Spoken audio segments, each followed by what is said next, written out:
Amém, queridos, graças a Deus por isso. Antes de mais nada, eu quero dar as boas-vindas a quem nos visita, dizer que você é muito bem-vindo no nosso meio. Queremos que vocês se sintam à vontade conosco e mais à vontade ainda para continuar nos visitando. É muito bom ter você aqui. Queria que você abrisse sua Bíblia comigo em Salmo, capítulo 63. Nós terminamos o ano passado falando de devoção a Deus e eu quero iniciar esse ano falando do mesmo assunto. Continuar falando sobre devoção, sobre como eu e você podemos amar esse Deus ainda mais. Continuar nos dedicando na palavra de Deus, na doutrina dos apóstolos, continuar nos dedicando na comunhão de uns com os outros e continuar nos dedicando na oração. Se a gente puder simplificar a devoção a Deus, é isso. É você se dedicar à palavra, é você se dedicar na oração e é você se dedicar na comunhão com os seus irmãos e com Deus. E é isso que eu gostaria de tratar com você essa manhã. E você deve ter percebido, a gente só falou de água, né? Até agora, a gente só falou de sede. Falando nisso, deve até abrir meu copo.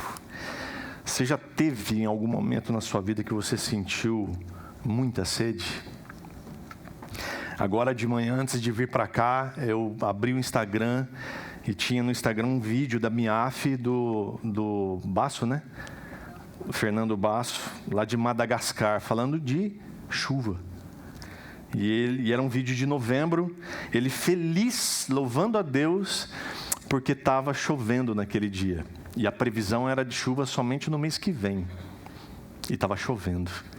E essa era a alegria do coração dele ali, ele compartilhando isso no vídeo. A gente viu aqui o vídeo do culto ali de Hurry Hills e também o desejo por água ali. E você já teve essa situação em que você precisava desesperadamente de água? Eu tenho feito bastante caminhada ultimamente. E a gente sai de casa, desce a Paranaguá, dá a volta no lago e volta. Quando a gente está voltando, subindo a Paranaguá, me dá uma sede absurda. Toda vez é assim, garganta seca, parece que você vai desmaiar.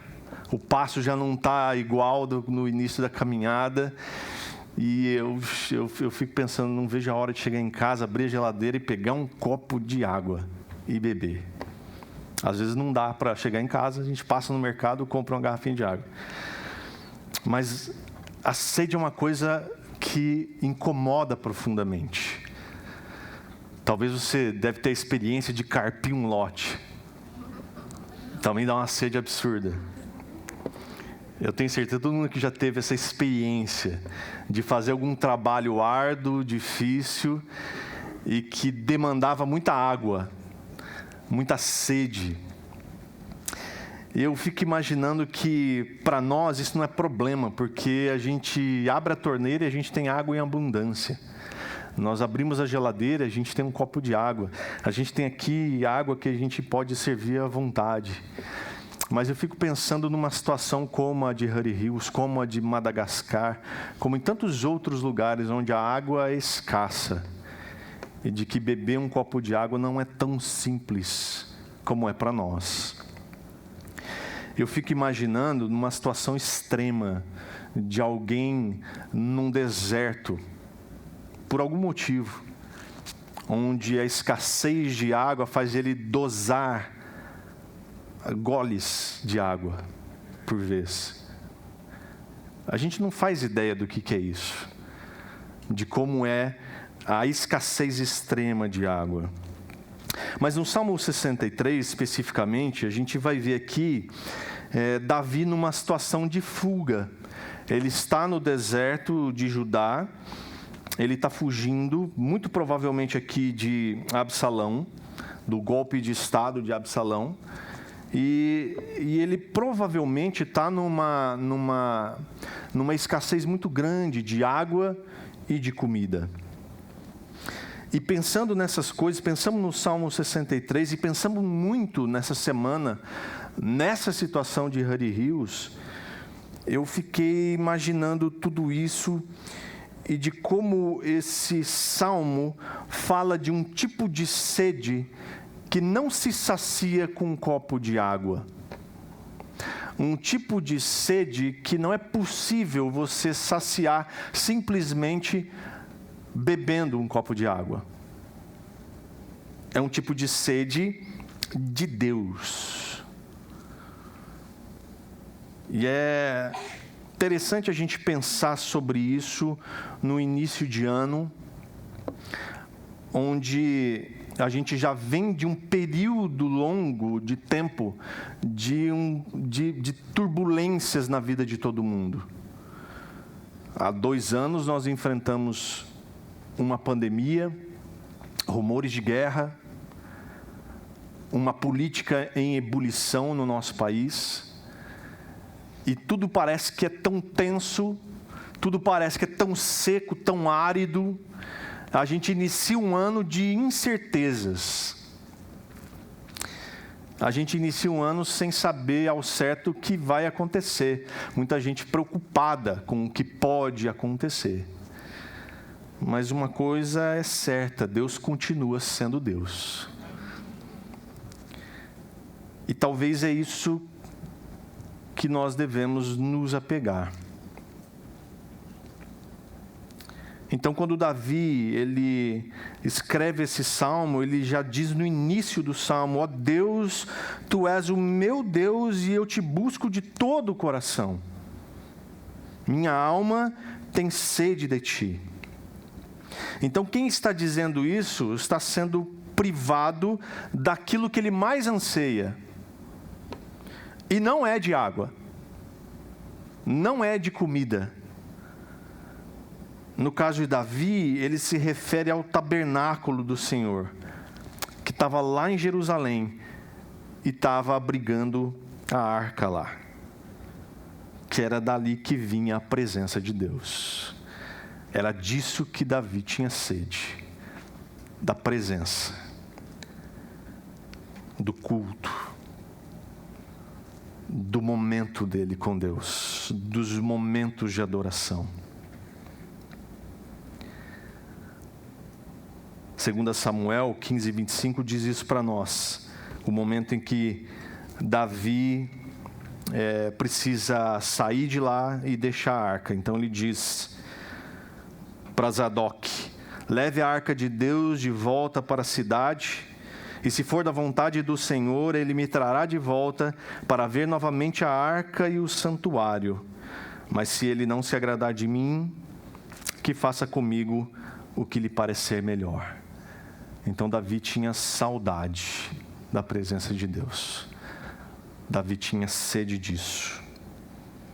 Então leia comigo, por favor, Salmo 63, que diz assim: ó Deus, Tu és o meu Deus, eu te busco de todo o coração.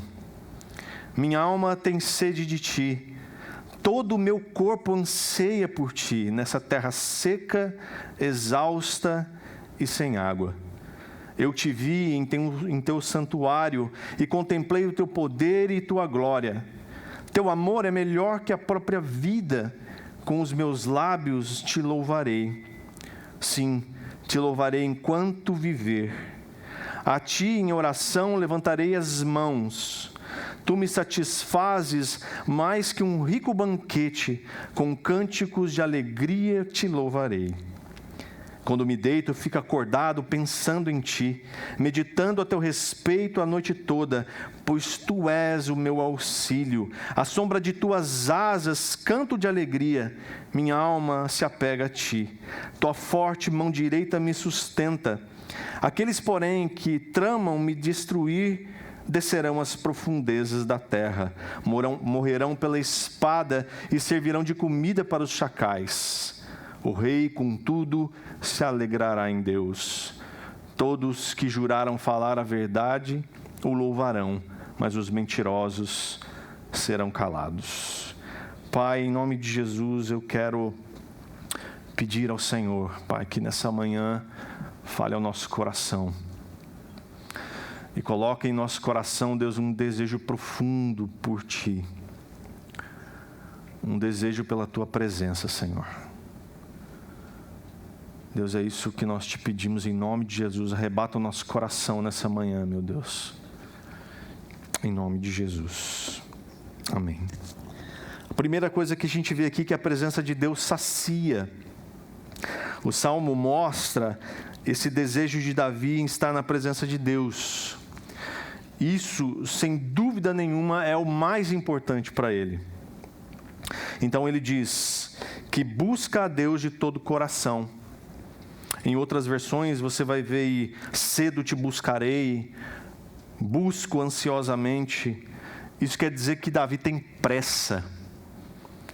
Ele não pensa em outra coisa. Nada mais importa do que buscar a Deus. Ele diz, a alma tem sede e o corpo anseia por Deus. Talvez Salmo 63 é um dos meus preferidos, porque sempre me chamou a atenção essa expressão de Davi, a minha alma tem sede e meu corpo te anseia. E eu fico imaginando que tipo de sentimento é esse que movia o coração de Davi. No Salmo 42, Davi vai fazer a comparação da sua sede por Deus como a corça. Ele diz, como a corça suspira pelas águas. Eu quero, Senhor, eu tenho sede de Ti. Então eu fico tentando imaginar que tipo de sede é essa que Davi sentia. Que anseio é esse tão grande, que o corpo dele dava sinais de que ele precisava de Deus. Eu falava da criança que estava no colo da mãe ali.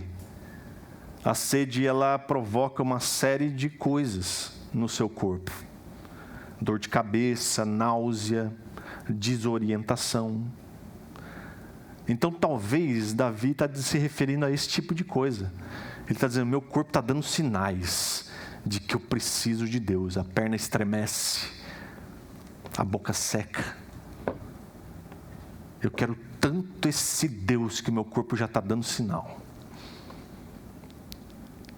E eu acho isso maravilhoso, essa intensidade de Davi, como ele amava esse Deus, como ele desejava esse Deus, como ele queria estar perto desse Deus, como ele amava a presença de Deus. Tanto é que ele diz, a minha alma e o meu corpo, ou seja, a minha integralidade, eu todinho ama esse Deus e quer esse Deus.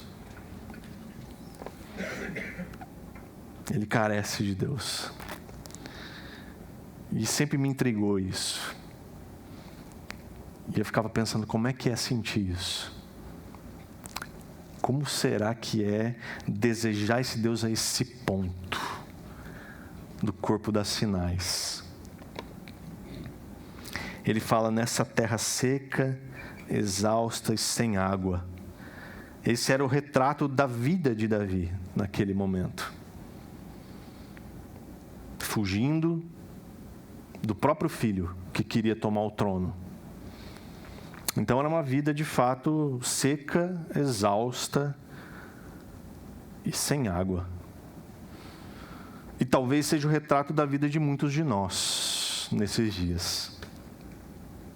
Essa vida corrida que nós vivemos,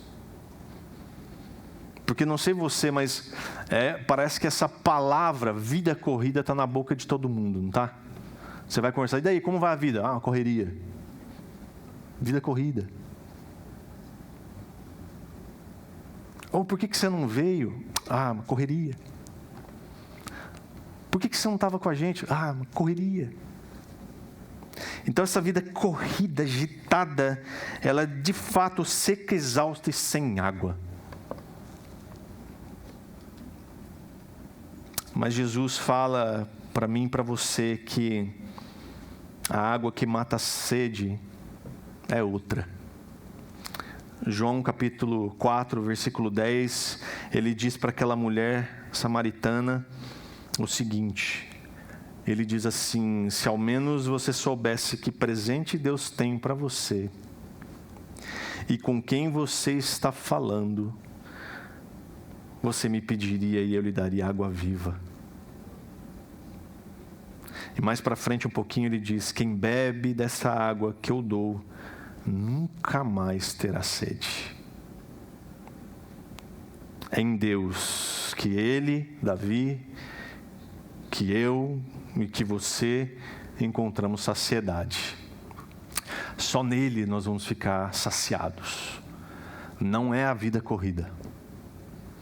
Não é o trabalho pelo qual você se dedica tanto. Não é a sua família pela qual você se doa tanto. Mas é a água viva que vem de Deus, que nos traz saciedade. E é só com ela, é só com Cristo que eu e você vamos nos sentir plenamente satisfeitos.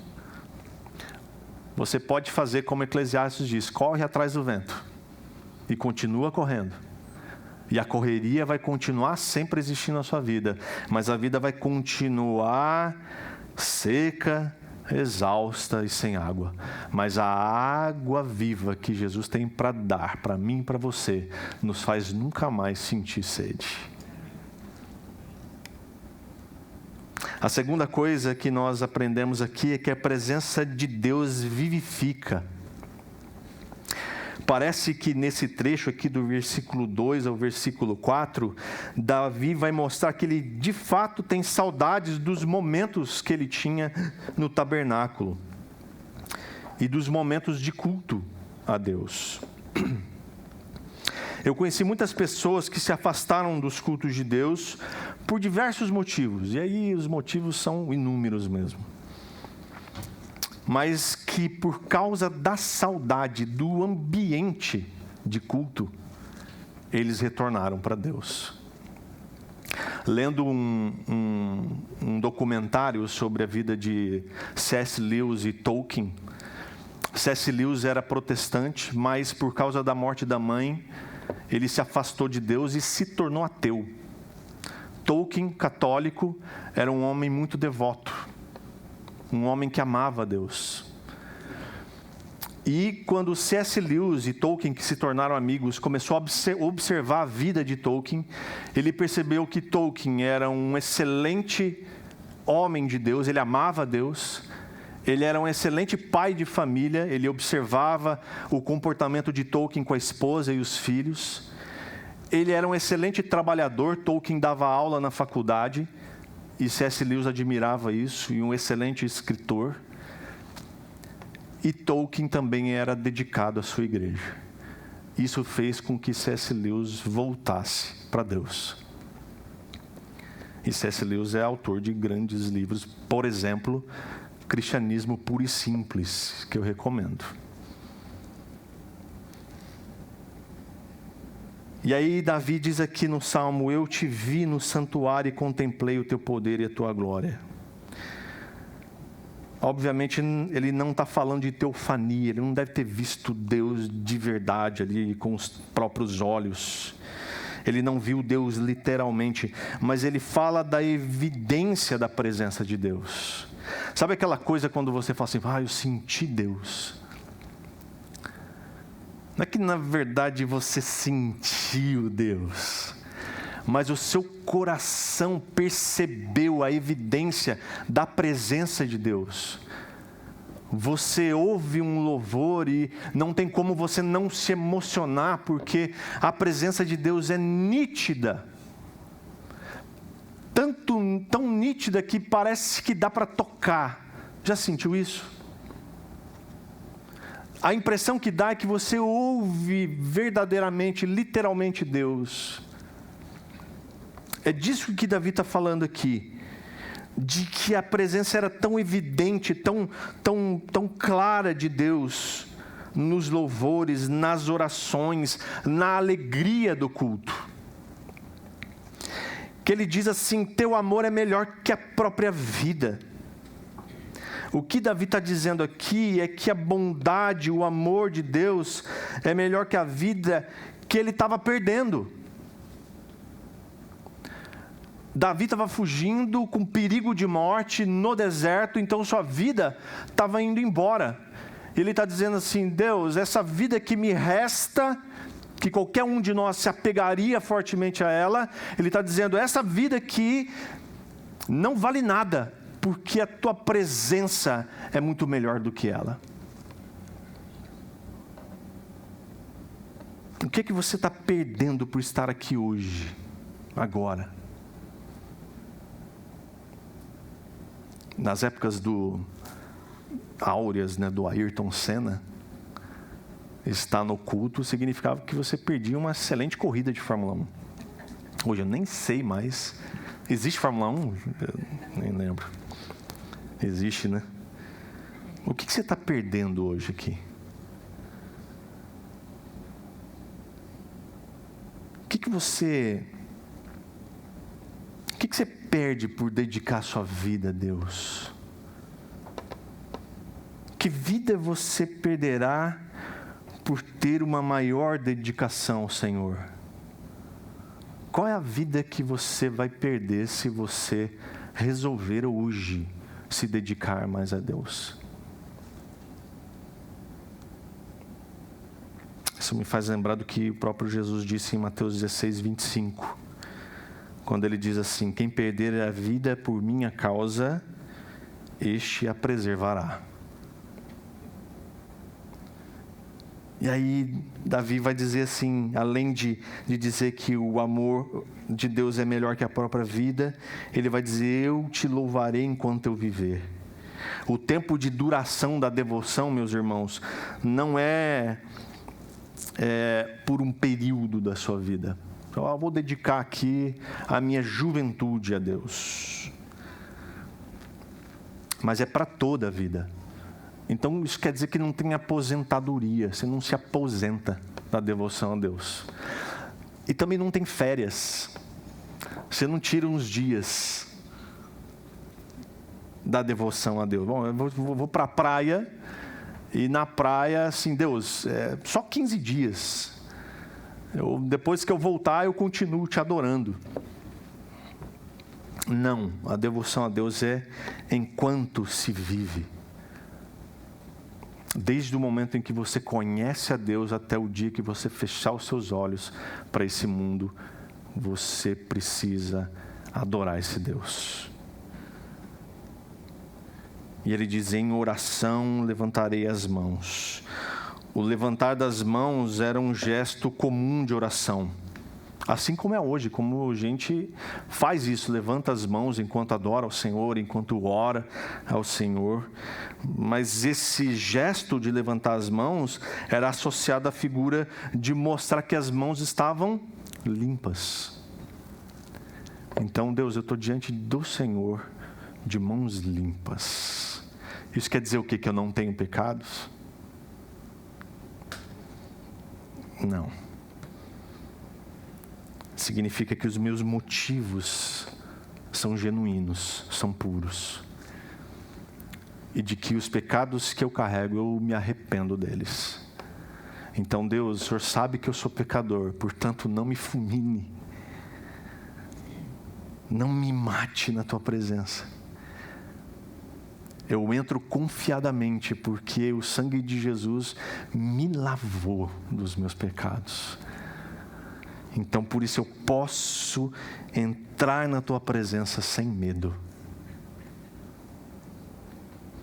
Com toda certeza, meus irmãos, atitudes como essas fazem a nossa vida encontrar sentido. E essa pergunta de que sentido tem a minha vida encontra resposta na devoção a Deus. Eu sou criado, eu nasci para adorar ao Senhor, para servi-lo, para honrá-lo e para glorificá-lo com a minha vida. Então, quando eu me derramo na presença de Deus, quando eu louvo, quando eu coloco a Deus e o seu amor maior do que minha própria vida, a minha vida faz sentido. E é por isso que Jesus está dizendo: quem perder a sua vida por minha causa, ele vai encontrar, ele preservará. A sua vida faz sentido em Deus. A sua vida faz sentido com Cristo, no serviço dele, servindo, adorando e amando, mais do que tudo. Então, a sua vida será vivificada. A terceira coisa que nós aprendemos é que a presença de Deus alimenta. É possível que Davi tivesse privado de comida aqui ou com uma escassez muito grande. Mas ele diz assim: tu me satisfazes mais que um rico banquete. Outras versões ele diz que ele se farta de tutano e gordura. Outras versões dizem, eu tenho uma mesa de carnes. Davi vai usar essa expressão para dizer que ele estava satisfeito além do necessário. Gordura significa prosperidade. Davi não tem uma mesa de carnes de gordura no deserto, mas ele está se referindo à mesa do banquete de Deus. Ele está desfrutando de um banquete delicioso de gorduras, de carnes, da presença de Deus. A prosperidade de Davi não era de alimento físico, mas do alimento espiritual que ele tinha junto de Deus. E aí ele diz, com cânticos de alegria o louvarei. Gente, ele está no deserto, sendo perseguido. E ele está cantando de alegria, saciado pela presença de Deus. E querendo mais. Só alguém cheio da presença de Deus é capaz de cantar de alegria. É ou não é? Quem pode cantar de alegria em dias que a gente está vivendo? Quem pode cantar de alegria na pandemia? Quem pode cantar de alegria no meio da guerra na Ucrânia? Quem pode cantar de alegria em contextos de guerra hoje? Quem pode cantar de alegria em Harry Hills, como a gente viu ali? Só quem está cheio da presença de Deus. Não tem outra forma, meus irmãos. Mesmo no meio da escassez, em lugar de mastigar a comida, a boca de Davi estava cheia de louvores. Como você reage a períodos de escassez? Eu lembro de algumas conversas onde as pessoas vinham e falavam assim: não, meu trabalho está indo bem, estou vendendo bastante, minha empresa está indo bem, está uma maravilha, louvado seja Deus. E aí, confesso, era uma coisa meio cruel minha. E eu dizia assim: tá, você está feliz da vida? Oh, que bom, que glória, né? Graças a Deus. E se Deus te tirar tudo? E se a sua empresa começar a ir mal? E se o seu salário deixar de ser pago? A sua alegria em Deus vai continuar?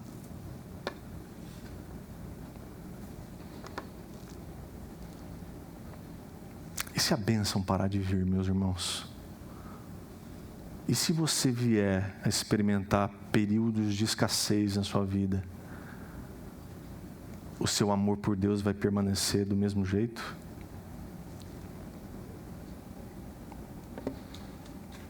A presença de Deus revigora. No verso 6, Davi agora vai dizer que ele usava o seu tempo de descanso para pensar em Deus, pensar nas coisas de Deus. Ele diz assim: quando me deito, fico acordado. Isso aqui é complicado para mim. Esse negócio que me intriga, aí que eu admiro mais Davi ainda, né?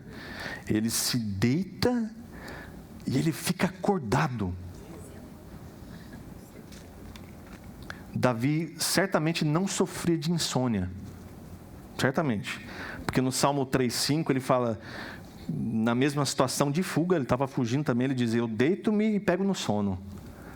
Então Davi não tinha problema com dormir, mas ele fazia a opção, ele preferia pensar no Senhor do que dormir na madrugada. Olha isso. Ele se deitava e a cabeça dele não parava de pensar em Deus. quando ele pensava em Deus, quando ele meditava nas coisas de Deus, ele não achava que isso era um fardo. Ficar meditando sobre o Senhor, ficar orando. Ainda que seu corpo pedisse pelo sono, ele ainda preferia ficar acordado, pensando nas coisas de Deus. Davi trocava o tempo de descanso dele a fim de se aproximar de Deus, porque a proximidade de Deus era mais importante.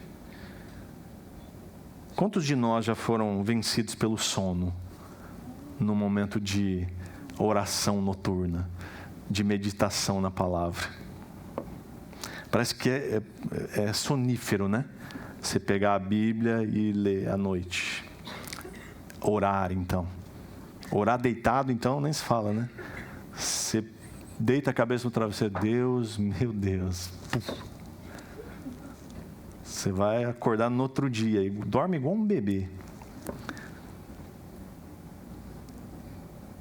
Eu imagino que Deus ama isso. Você dormir orando, mesmo que seja uma única frase de oração.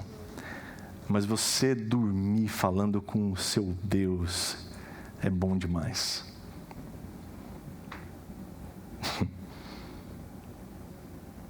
No verso 7 a 8, nós vamos ver que a presença de Deus protege. Davi era rei. E muito provavelmente ele tinha uma segurança muito grande. Tinha um exército, tinha as muralhas da cidade que o protegia. Mas aqui, provavelmente Davi está com poucos soldados e sem a proteção das muralhas.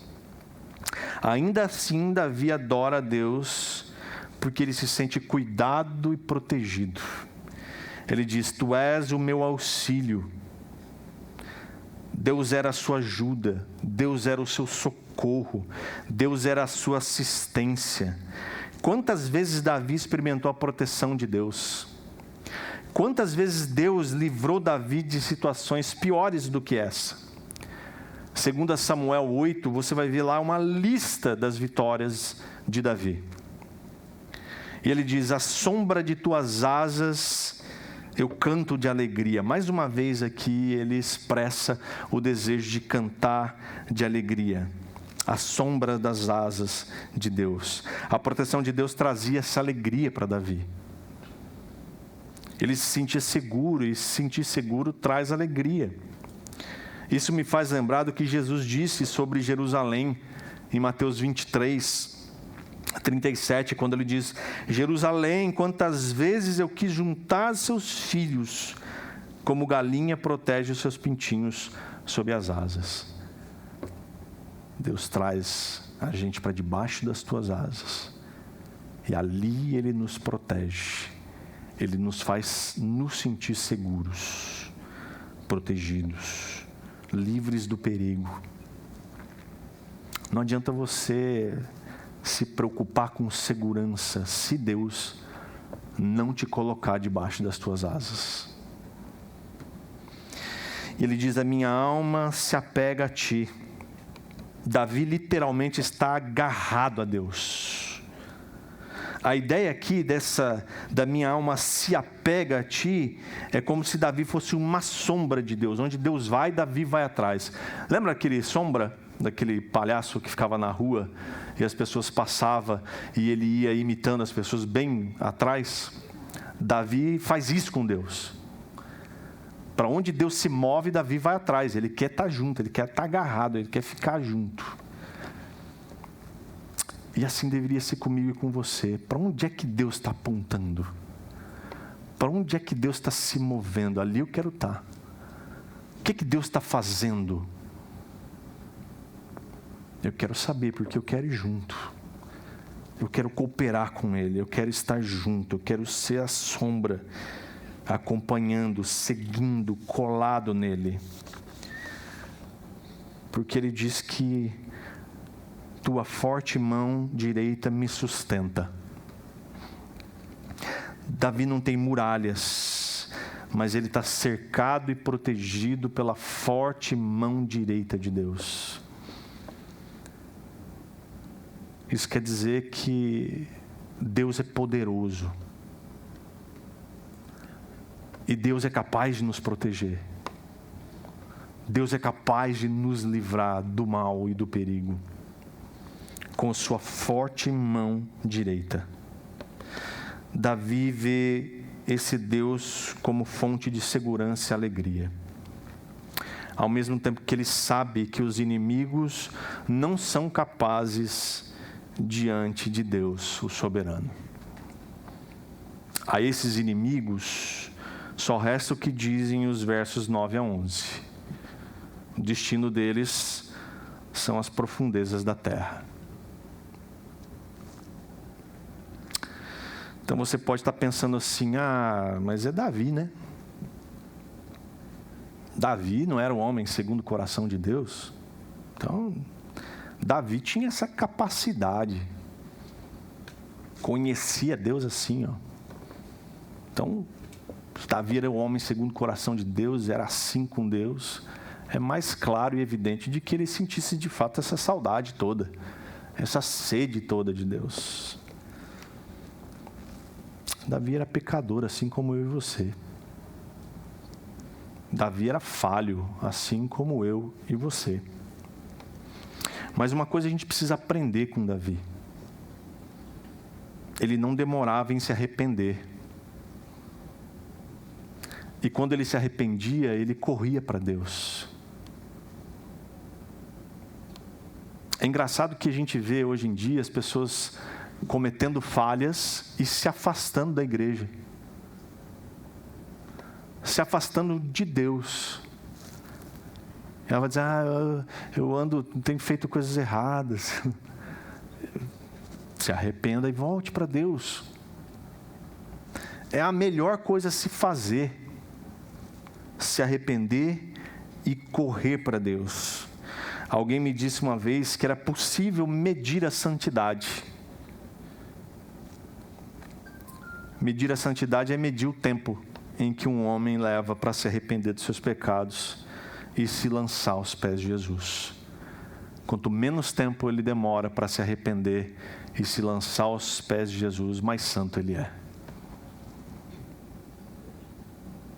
Pastor Thomas Tronco diz no seu sermão sobre o Salmo 63 o seguinte, e com isso eu quero encerrar. Ele diz assim: nenhum desses valores que Davi subvalorizou é ruim. Ao contrário, saciedade, vida bem vivida, o alimento, o descanso, a proteção, são coisas importantes que devem ser perseguidas, mas nunca, jamais colocadas na frente do nosso relacionamento com Deus.